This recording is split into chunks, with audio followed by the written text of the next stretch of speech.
ही 380 भाताची तिकीट आम्हाला घेऊन चालली आहे रिव्हर सफारीला. रिव्हर सफारी हे काही सफारी वर्ल्डपेक्षाही वेगळं काही नाही आहे, तर सफारी वर्ल्डच्याच आतमधला एक भाग आहे जो एक्सपिरियन्स आम्ही करायचं ठरवलं.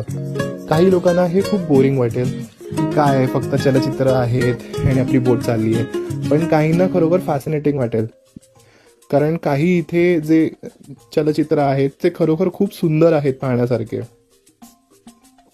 ह्या सफारीमध्ये प्रामुख्याने जंगल आणि जंगलातलं जीवन हे खूप छान पद्धतीने दाखवलेलं आहे चलचित्रांच्या माध्यमातून. हा साप माहितीये खरा होता, आम्हाला वाटलं नुसता खोटा असेल की काय, पण नाही, खरोखरचा होता. ह्या पॅचमध्ये गेल्यावरती माका माझी गावची आठवण येईल. आमच्या गावात पण असोच व्हाळा आमचो, म्हणजे ह्याच्यापेक्षाही चांगलं वाहतो, पण शांतता सेम.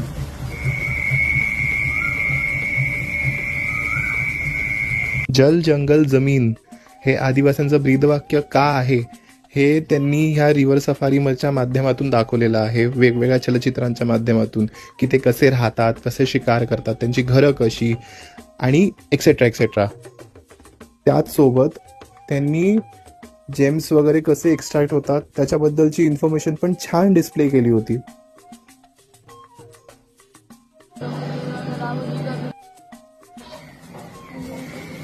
त्याचसोबत काही लाईफ साईज चलचित्र प्राण्यांची सुद्धा होती.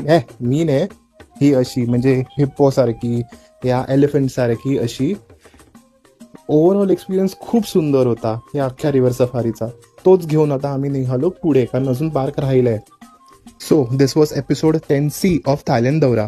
पुढच्या पार्कमधले लोकेशन्स पुढच्या भागामध्ये. तोपर्यंत जय महाराष्ट्र.